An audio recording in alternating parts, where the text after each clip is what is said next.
Shalom semua, shalom juga yang ada di Zoom. Puji Tuhan, tema kita hari ini judulnya Sakeus, segeralah turun.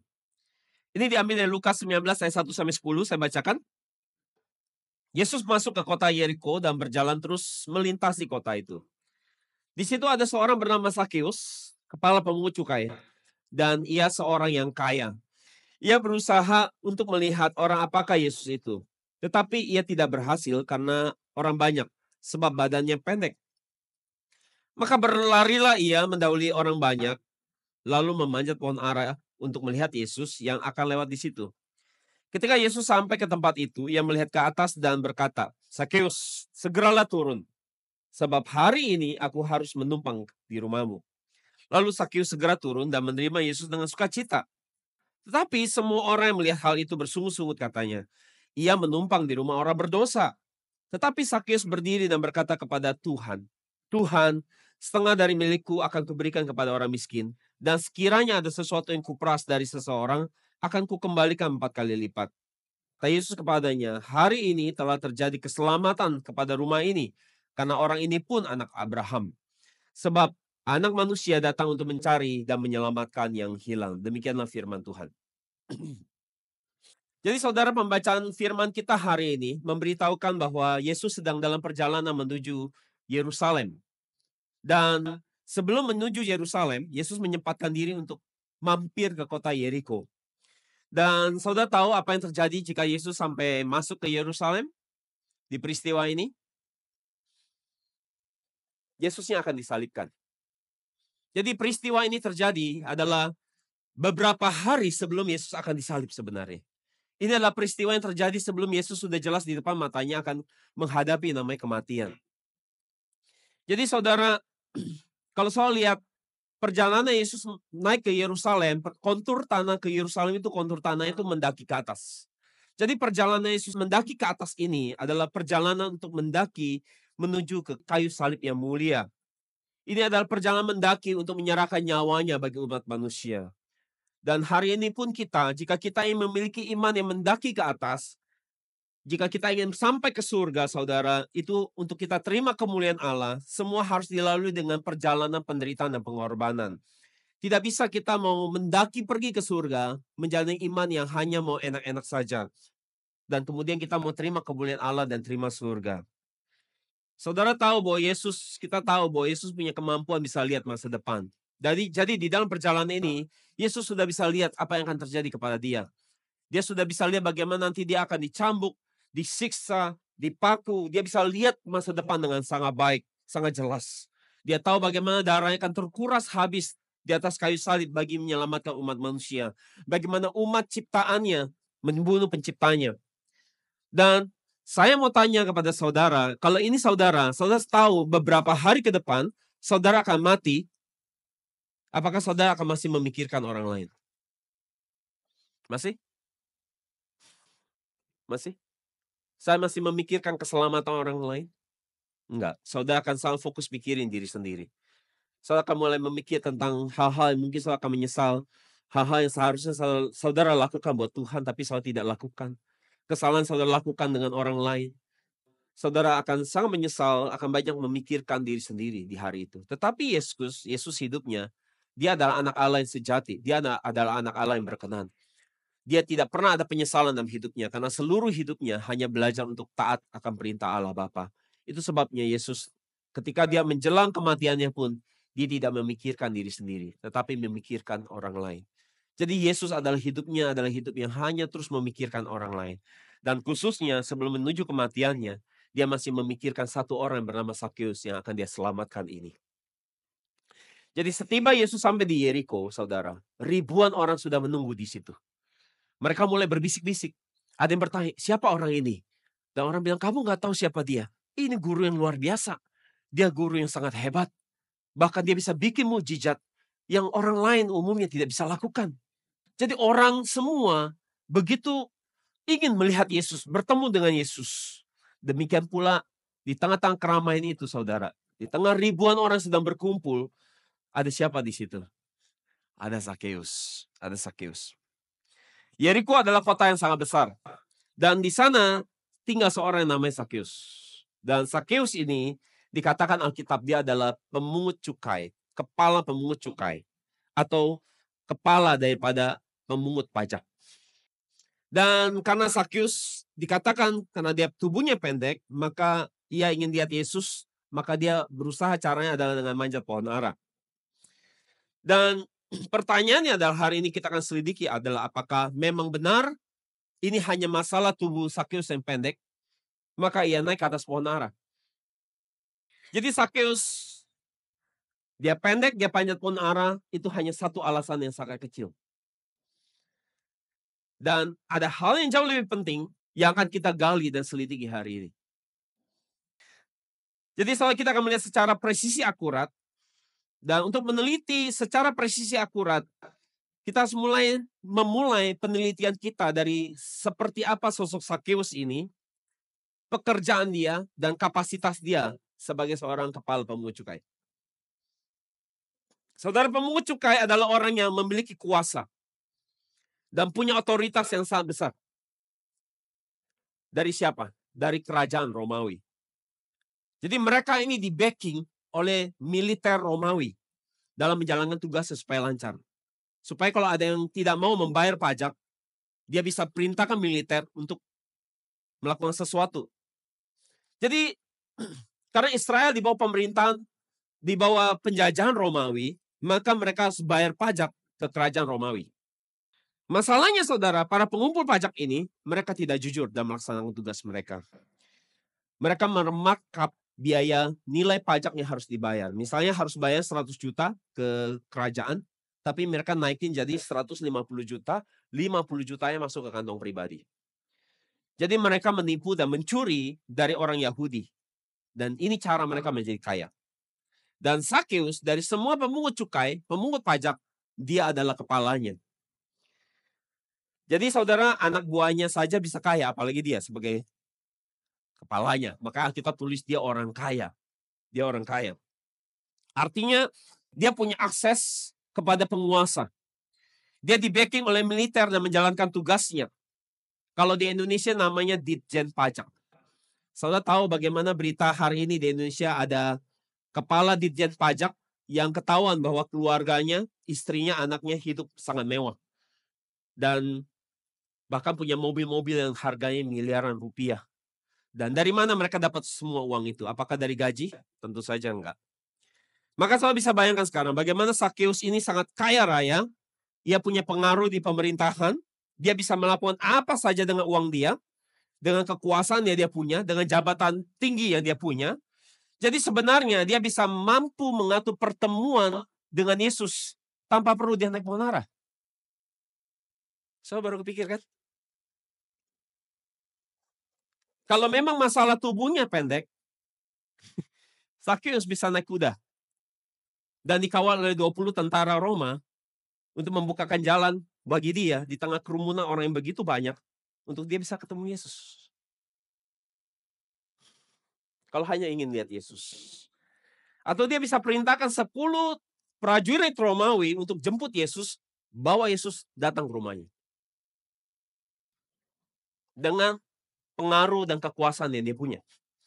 Atau kalau dia tidak mau kelihatan di depan orang banyak, dia bisa minta salah satu jenderal militer untuk aturkan pertemuan rahasia, untuk dia bisa lihat Yesus secara pribadi.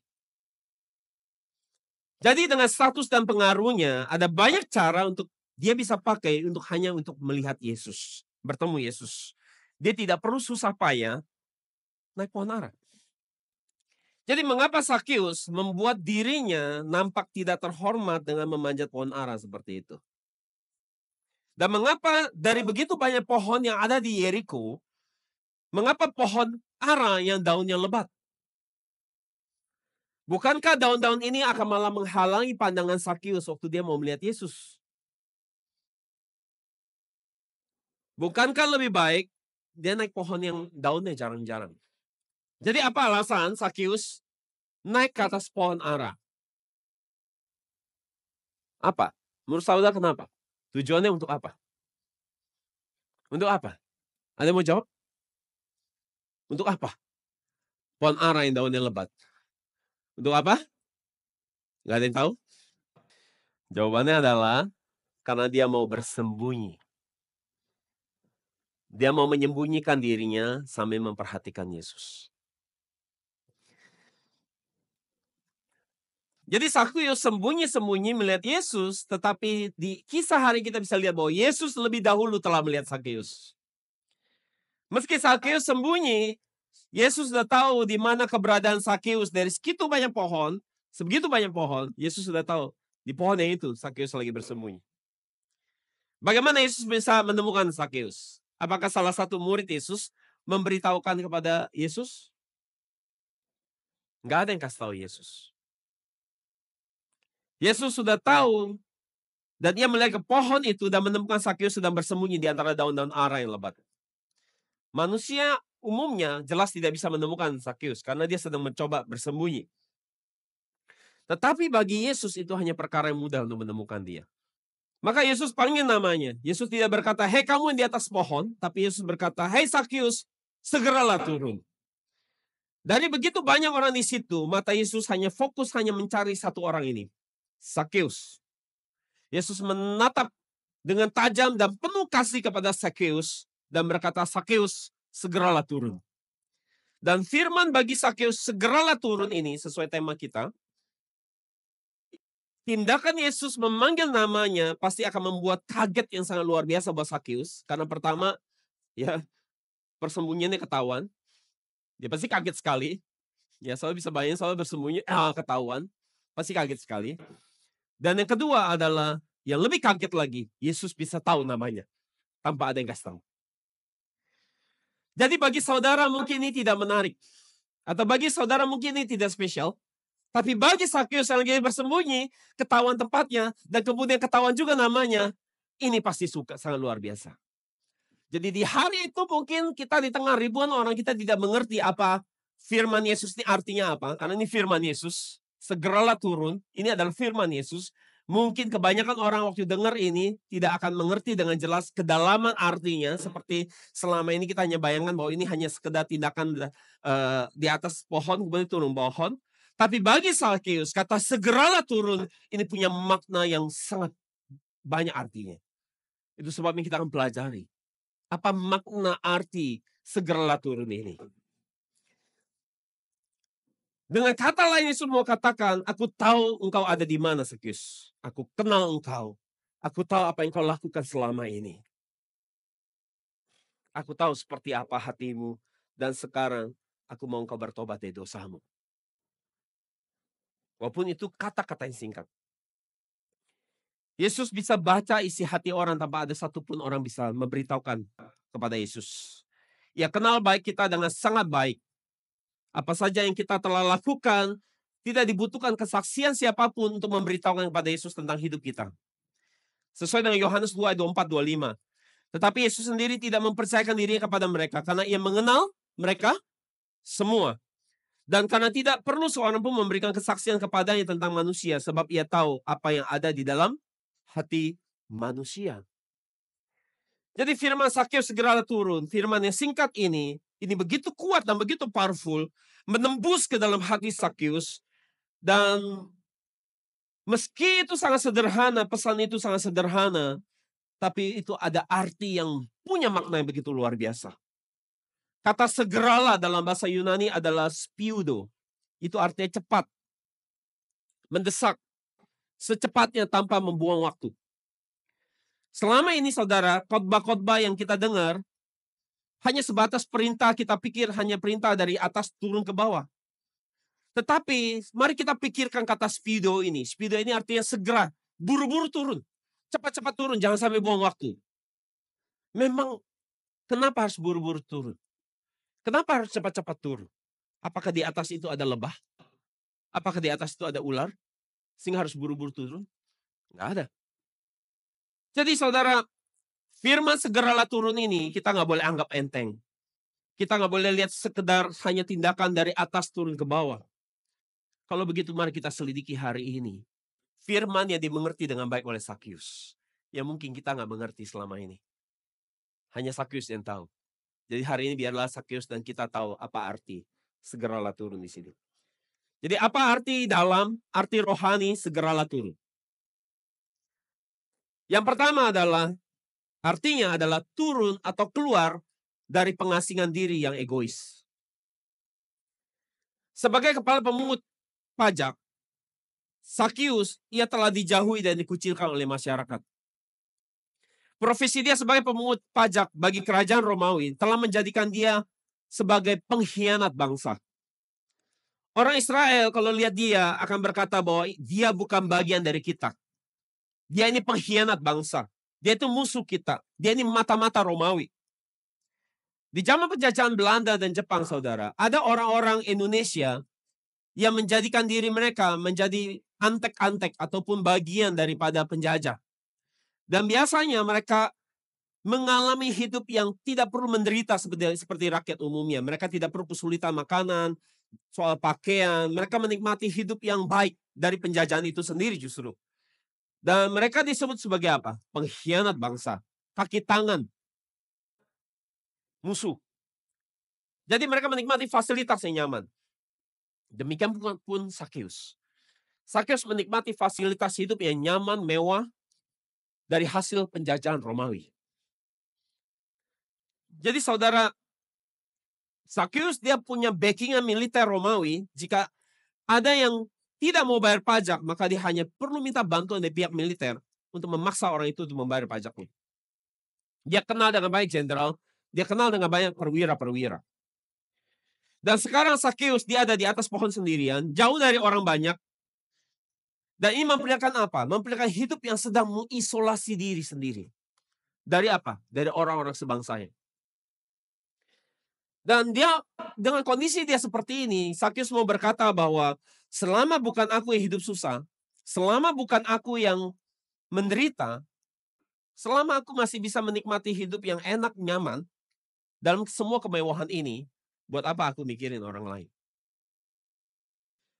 Jadi orang yang sangat menikmati kekayaan dan kenyamanan sendiri, tidak pernah peduli dengan orang lain di zaman ini, boleh dikatakan mereka hidup seperti Sakius. Dan firman ini sedang bicara kepada siapa? Orang-orang memiliki status sosial yang tinggi dalam masyarakat. Hidup dalam kenyamanan dan kemewahan, sedang membangun tembok isolasi diri yang tinggi dari masyarakat, dengan tidak pernah memikirkan atau peduli dengan orang lain. Dan mereka ini boleh seperti Sakius, disebut seperti Sakius yang di atas pohon. Yesus sering berkata dalam khotbahnya, siapa yang bertelinga hendaklah mendengar. Dan Yesus sering memberikan perumpamaan di dalam khotbahnya. Dan banyak yang nggak mengerti. Dan kemudian Yesus coba jelaskan ke muridnya arti perumpamaan itu. Dan muridnya juga kadang-kadang tidak terlalu mengerti. Bahkan Yesus kadang bicara dengan sangat jelas tentang kematiannya. Muridnya juga tidak mengerti. Tetapi saya harus tahu bahwa Sakius ini sangat luar biasa. Dengan firman yang begitu singkat. Hanya 2 kata. Sakius segeralah turun. Sakius bisa mengerti dengan baik kata segeralah turun ini. Dan dia langsung taat.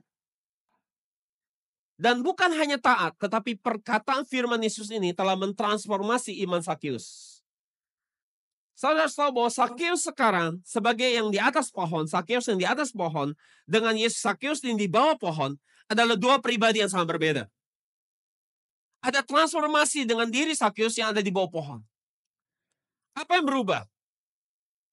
Sakius yang ada di atas pohon, kondisinya seperti apa kepribadiannya? Itu adalah seorang egois dan tidak peduli dengan orang lain. Mengasingkan diri dari orang banyak, menikmati kekayaan dan kenyamanannya sendiri tanpa peduli dengan orang lain.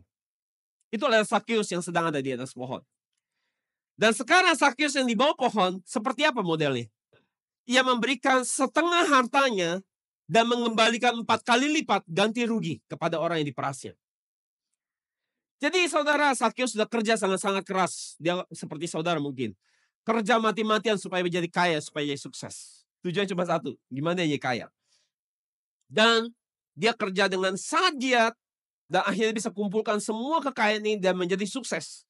Tetapi sekarang ketika dia ketemu Yesus di bawah pohon, dia memberikan begitu aja hartanya, setengah hartanya. Dan saudara berkata, nggak apa-apa, dia masih punya setengah hartanya. Oh ya, tapi saudara jangan lupa, dia harus ganti rugi lagi 4 kali lipat orang yang pernah diperas. Itu artinya dia harus pakai dari setengah lagi hartanya. Jadi sejak dia ketemu Yesus, justru dia kehilangan banyak uang. Dan uang itu dia kumpulkan dengan tidak gampang. dengan susah payah. Jadi dia benar-benar kehilangan banyak.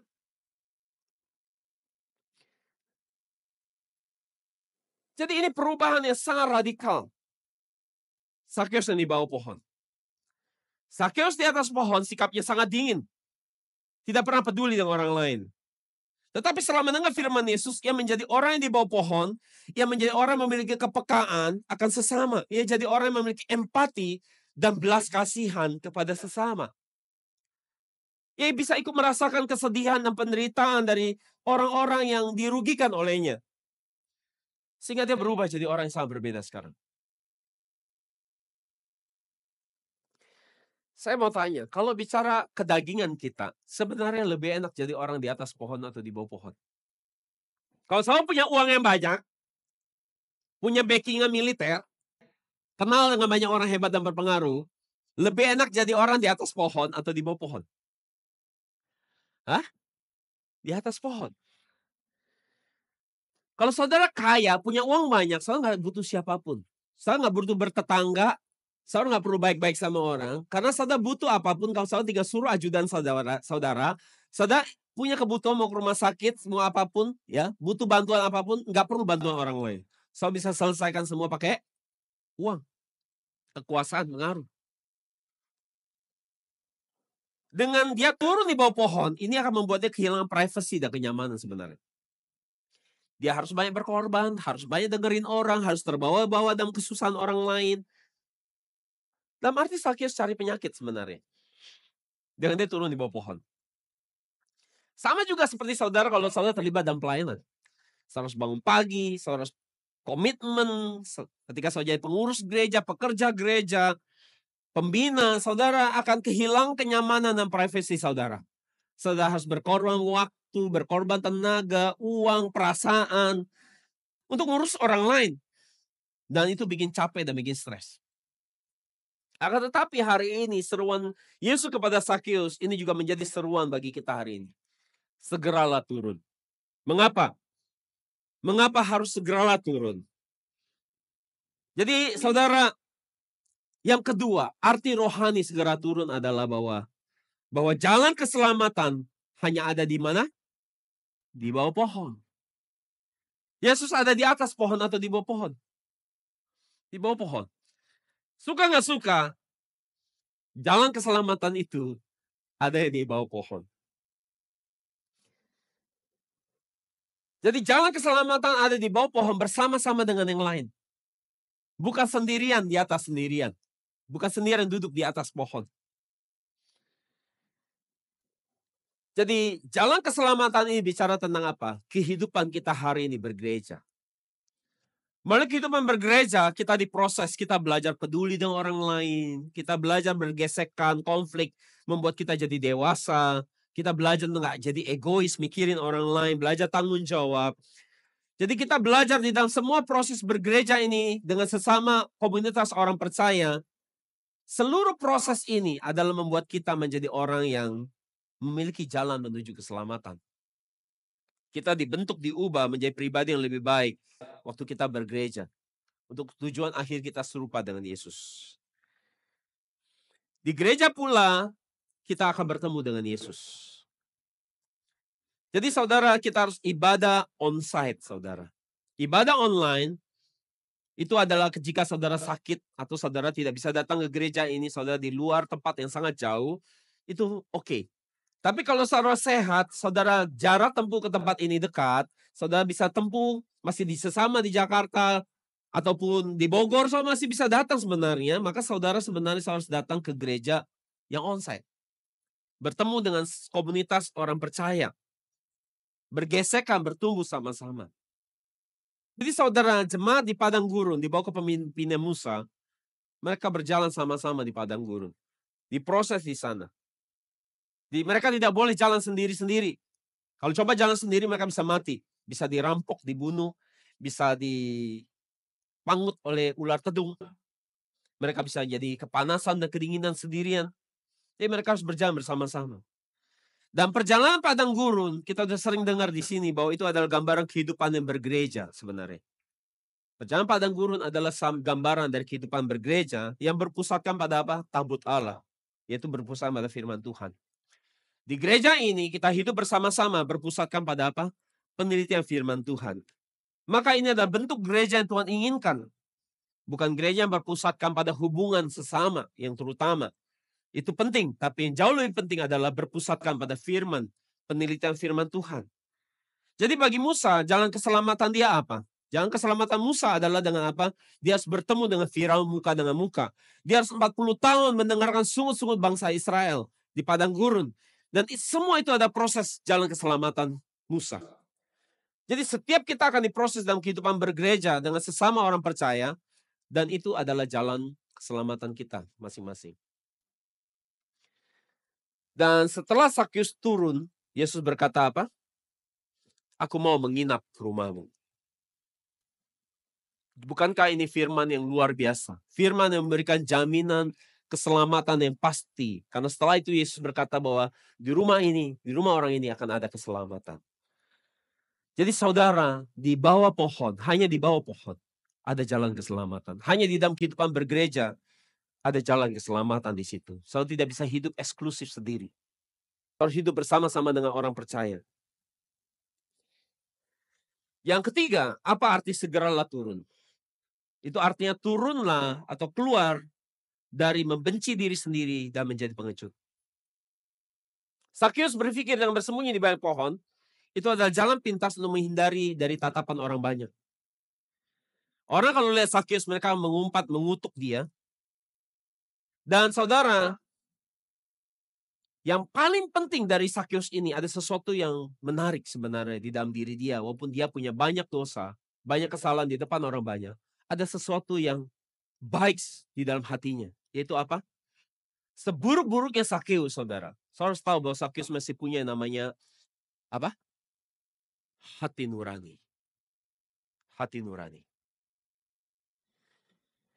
Jadi dia tahu persis penderitaan yang dia buat orang lain sebenarnya. Itu sebabnya dia malu, dia bersembunyi. Dia masih punya hati nurani sebenarnya. Dia tersiksa oleh perasaan, dikejar-kejar oleh perasaan bersalah. Dan jauh di dalam lubuk hatinya sebenarnya, dia sangat benci dengan dirinya. Karena dia begitu tega hari ini. Memanfaatkan kondisi penjajahan ini buat kepentingan dirinya. Betapa dia tega dan jahat kepada bangsanya sendiri. Itu sebabnya dia lebih memilih bersembunyi. Untuk bersembunyi dari rasa bersalah dia. Itu sebabnya dia tidak naik kuda bersama pengawalnya. Karena dia masih punya rasa malu. Masih ada hati nurani. Memang dia telah mencapai tangga kesuksesan yang tertinggi. Dia bisa dapat apa yang dia mau. Dia sudah kerja dengan sangat keras melebihi orang lain untuk mendapatkan kesuksesan ini. Dia tidak sayang sama dirinya. Yang menyakiti dirinya begitu rupa, bahkan melawan hati nurani sendiri demi untuk jadi sukses. Dan benar, dia memang benar-benar jadi sukses secara materi. Tetapi di dalam kesuksesannya, itu bukanlah kesuksesan sejati. Dia hampa di dalam, dia kesepian di dalam, dia tersiksa oleh rasa bersalahnya. Hidup diperhamba oleh uang terus. Dan menjadi pengecut yang bersembunyi dari orang-orang. Orang lain hari itu dengan enteng bisa berdiri berhadapan dengan Yesus. Tetapi Sakyus gak punya muka untuk hari itu melihat Yesus. Hati nurani yang membuat dia tidak merasa layak berdiri di hadapan orang ini. Kesadaran dia akan dosa membuat dia malu untuk di dekat Yesus. Jadi waktu Yesus berkata, Sakyus segeralah turun. Yesus mau katakan, aku tahu apa yang kau lakukan, Sakyus. Mari bertobat. Aku mengasihimu. Aku mengampunimu. Sudah cukup hidup membenci diri sendiri seperti ini. Dalam rasa bersalah seperti ini. Sudah cukup hidup dalam persembunyian. Hari ini mari buka dirimu di hadapan orang lain. Mari turun. Berdiri di dekatku. Maka arti yang keempat, segeralah turun adalah, mari turun artinya segeralah mendekat kepada Yesus. Segeralah mendekat kepada Yesus. Sakyus sudah banyak dengar-dengar desas-desus tentang Yesus. Dan dia sangat ingin tahu tentang Yesus ini. Dia sangat ingin kenal, ingin tahu banyak tentang pribadi Yesus, khotbahnya ini. Meski dia kaya berkuasa, kepala pemungut cukai, hati nurani membuat dia tidak berani untuk di dekat Yesus. Dia pikir bahwa Yesus tidak mungkin mau dekat dengan orang seperti aku.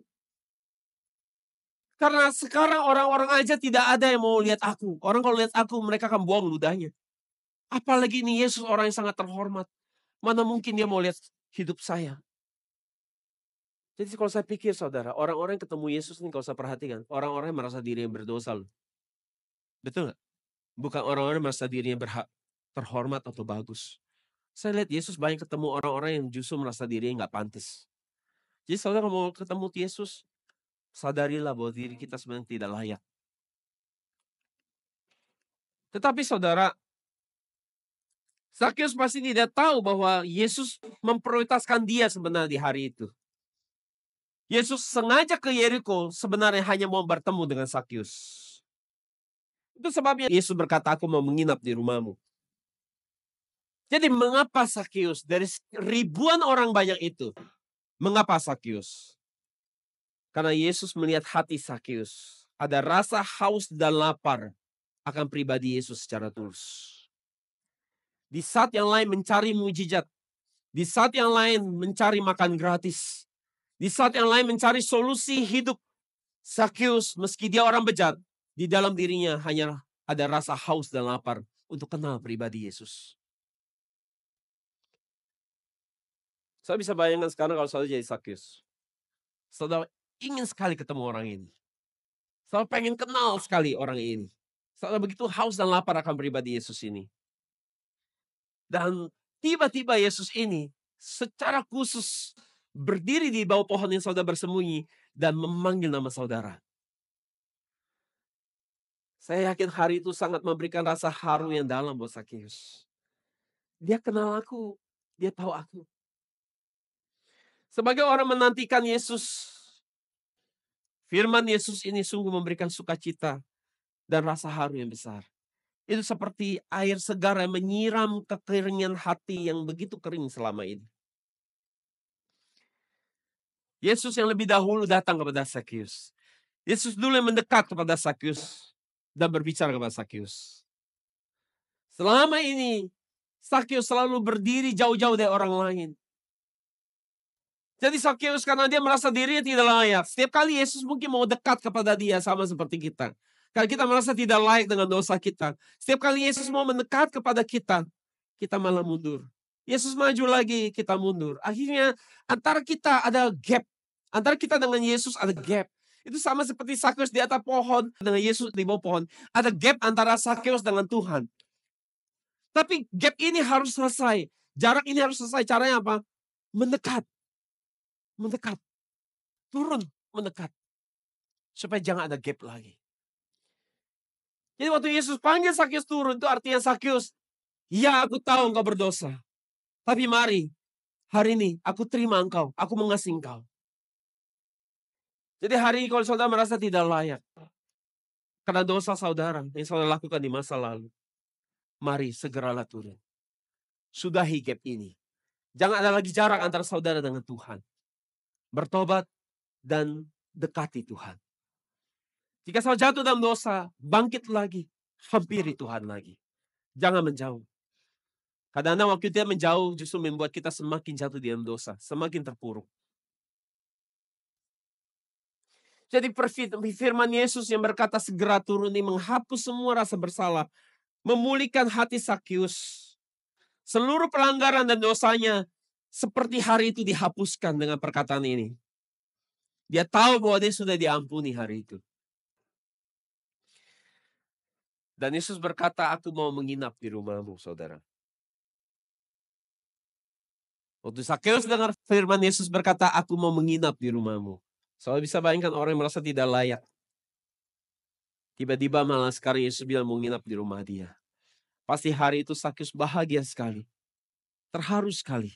Dia merasa diterima dan dikasihi. Tetapi hari itu, saudara, Sakyus bersukacita. Firman yang begitu mendatangkan sukacita buat Sakyus. Tetapi bagi orang banyak, ini jadi masalah. Orang tidak suka. Mereka berkata, bagaimana orang sebejat ini, satu kota saja sudah tahu kebejatannya. Jika dia memang benar-benar Mesias, apakah dia tidak tahu siapa orang yang sedang dia mau menginap?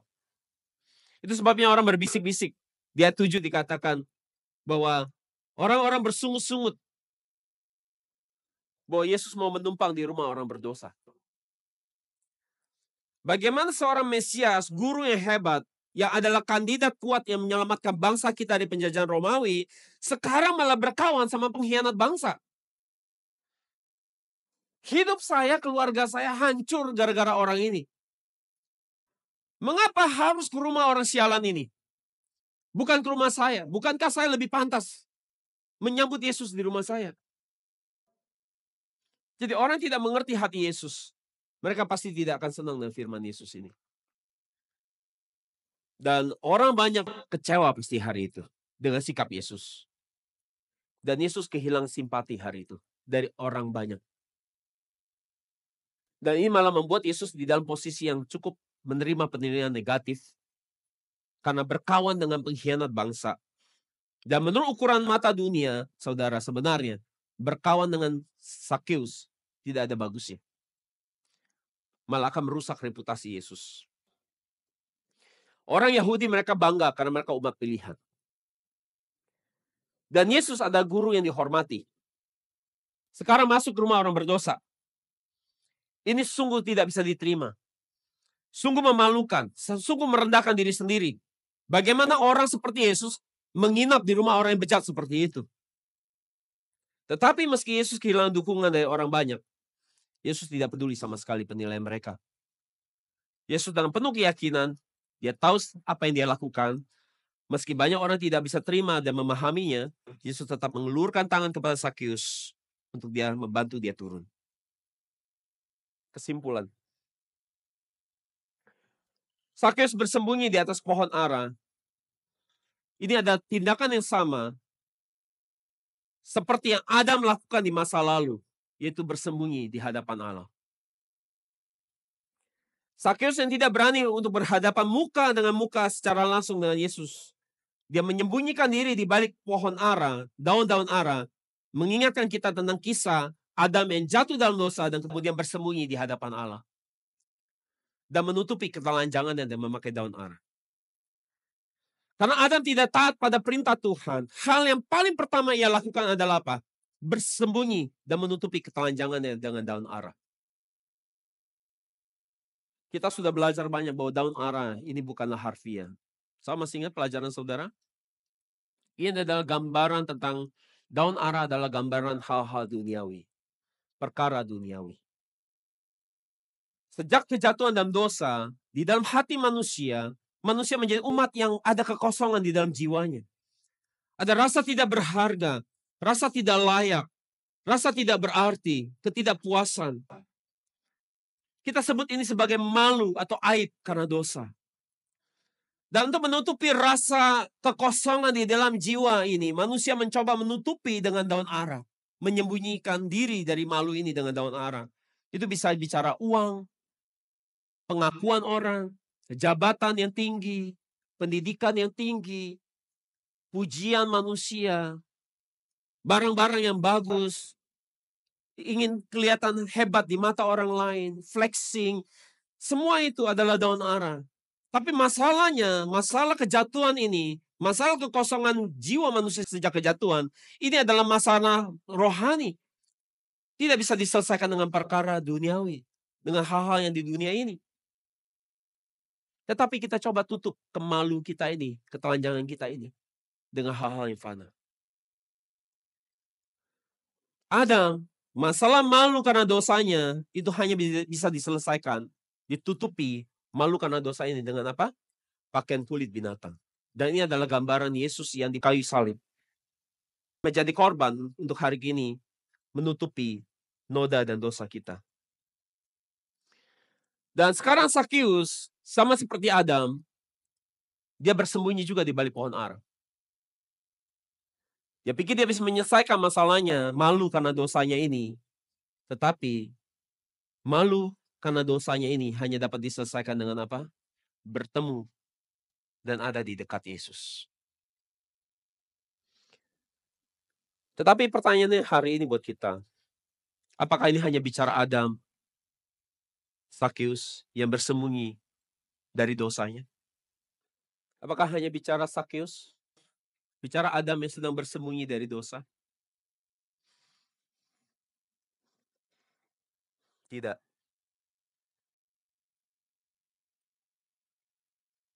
Ini juga bicara hidup kita semua hari ini.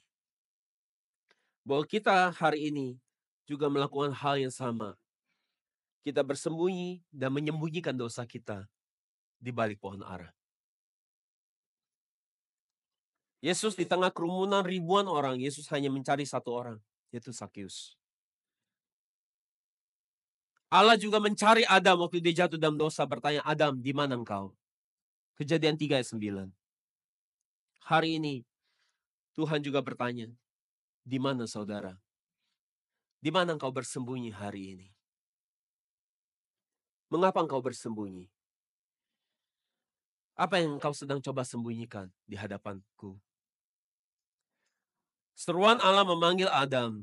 Di mana engkau Adam? Ada seruan yang sama ketika Allah memanggil Sakeus. Di mana engkau Sakeus? Maka firman hari ini, segeralah turun.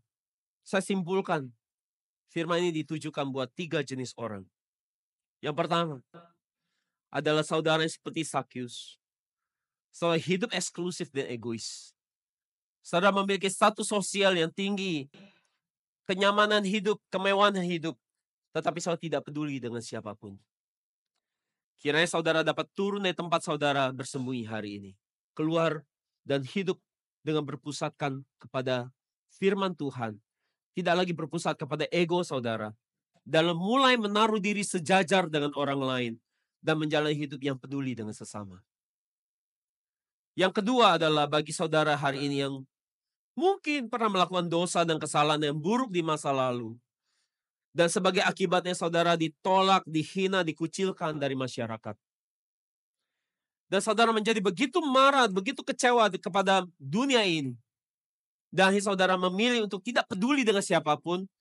Dan saudara memilih untuk hidup menyendiri di dalam kemarahan saudara.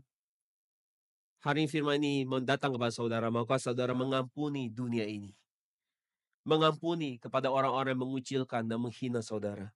Menolak saudara. Dan yang ketiga, jika saat ini saudara sedang jatuh terpuruk di dalam dosa. Dosa ini membuat saudara merasa malu, merasa tidak layak untuk berdiri di hadapan Tuhan dan manusia. Maka saudara mendengar suara seruan Allah yang memanggil Adam, memanggil Sakeus. Keluarlah dari tempat persembunyianmu. Seruan yang berkata, anakku keluar. Keluar dari tempat persembunyianmu. Aku masih mengasihimu. Mari bertobat. Aku mengampunimu. Dan aku masih dapat memakai hidupmu menjadi alatku. Mari bertobat dan datang kembali kepada Allah. Tangannya terulur kepada saudara. Meski dunia ini terus mengingat dosa dan kesalahan saudara, Allah sudah melupakan kesalahan saudara. Saudara, di atas pohon tidak ada Yesus. Yesus ada di bawah pohon bersama dengan yang lain. Keselamatan tidak ada di tempat saudara bersembunyi sendirian.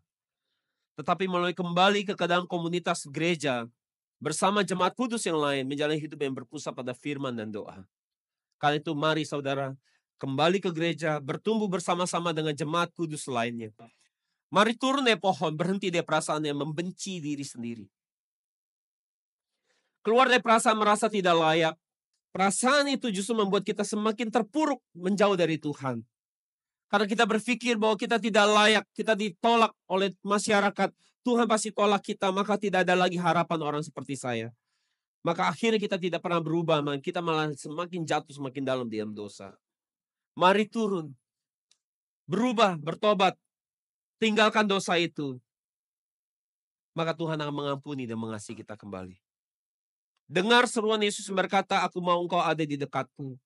Aku mengasihimu, aku dapat memperbaiki masa depanmu. turunlah dari pohon itu dan temuilah aku di bawah. Dan adegan Yesus meninggalkan 99 domba demi satu domba yang hilang di Lukas 15:4 ini. Ini jelas memberikan contoh yang kita bisa lihat dari kasus Sakeus. Bagaimana Yesus mencari Sakeus. Yesus telah mengecewakan ekspektasi ribuan banyak orang di hari itu. Demi satu orang yang namanya Sakeus. Demi menyelamatkan satu orang yang namanya Sakeus. Mungkin di mata banyak orang, dia hanya orang bejat, orang berdosa, orang hina.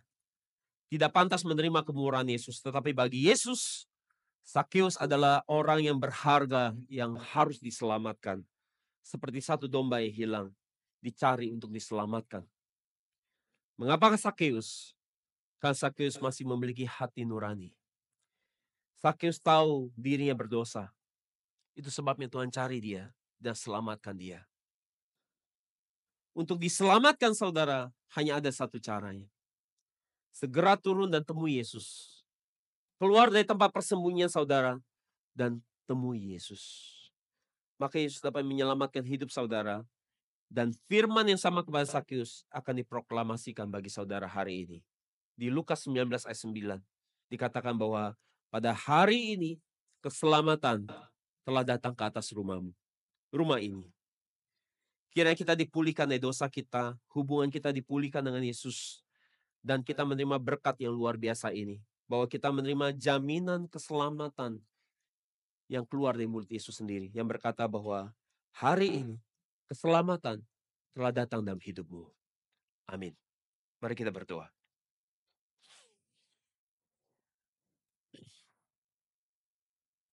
Bapa, hari ini kami belajar bagaimana Yesus di minggu di mana dia lagi bersusah hati, di mana di depan mata kematian sudah sangat dekat. Yesus masih menyempatkan diri mampir ke kota Yeriko untuk mencari satu domba yang hilang. Ia bernama Sakeus. Sakeus sendiri sedang bersembunyi dalam kesepiannya, di dalam keadaan membenci dirinya. Dengan semua reputasi yang orang taruh, pandangan sinis dari banyak orang, membuat dia tidak berani bertemu dengan orang. Tetapi hari ini Yesus berkata, Sakeus turun. Kami mau Bapa seperti Sakeus yang bisa mengerti dengan baik dan taat pada firman, segeralah turun. Biarlah firman ini juga menjadi firman yang kami terima secara pribadi, di mana Yesus meminta kami untuk turun dan keluar dari keterpurukan, membenci diri sendiri, dan merasa gagal dan tidak layak. Kiranya kami sedang mengalami keadaan ini, keadaan di mana sedang terpuruk dengan keadaan hidup kami yang jatuh di dalam dosa. Kami bersembunyi di dalam dosa kami. Kiranya kami boleh bertemu dengan Yesus, dipulihkan kembali. Mungkin kami tidak tahu lagi bagaimana kami membangun kembali hidup kami. Kami tidak tahu bagaimana memulai keadaan keterpurukan ini. Tapi kiranya tangan Yesus yang terulur ini menolong kami untuk bangkit, berdiri lagi, dan menata kembali masa depan kami. Sehingga kami menerima masa depan yang baik. Kiranya firman segeralah turun ini boleh membuat kami menerima banyak kasih karunia sehingga kami bisa memiliki kembali harapan dan masa depan yang baik. Kiranya kami bisa berjalan kembali bersama Yesus setiap hari. Kiranya Yesus datang ke rumah hati kami, menginap dan tinggal di hati kami untuk selama-lamanya. Sehingga kami dapat berjalan kembali di dalam jalan keselamatan kami. Berjalan di dalam jalan kedamaian dan sukacita setiap hari. Jika kami pernah ditolak, dihina, dan diremehkan oleh dunia ini karena kesalahan kami buat. Di masa lalu Bapa, kami mau mengampuni orang-orang yang telah menolak dan menghina kami. Jika kami saat ini sedang bersedih dan kesepian dan marah dengan keadaan kami, karena dosa kami sendiri, Bapa, tolong kami supaya kami boleh berhenti dari membenci ke diri sendiri dan keluar dari rasa bersalah kami. Kira kami boleh dibantu oleh Yesus untuk kami keluar dari persembunyian kami. Menampakkan diri kembali kepada dunia ini, membuka diri kami kembali kepada dunia ini. Sehingga kami boleh bangkit dari keterpurukan kami oleh bantuan tangan kasih karuniamu. Tolong jemaatmu hari ini dalam iman mereka supaya mereka boleh terus punya iman yang terbangun. Bukan dengan kekuatan kami, tapi dengan pertolongan daripada Tuhan. Jika hari jemaatmu ada yang sedang bergumul dengan keadaan hidup mereka, dengan masalah ekonomi, masalah pekerjaan, masalah keluarga mereka, maupun masalah kesehatan, Bapak tolong, pertolonganmu senantiasa ajaib. Berikan pertolonganmu sehingga mereka bisa keluar dari keadaan masalah dalam hidup mereka. Kami mengucap syukur buat firman segeralah turun ini Bapa. Sungguh ini firman yang mendatangkan banyak kasih karunia bagi kami. Dan ini firman ini akan terus membangkitkan kami kembali dari kejatuhan kami. Kami mengucap syukur dengan meninggikan nama Yesus yang berharga. Sama-sama mari kita katakan, amin, haleluya, beri kemuliaan buat Tuhan.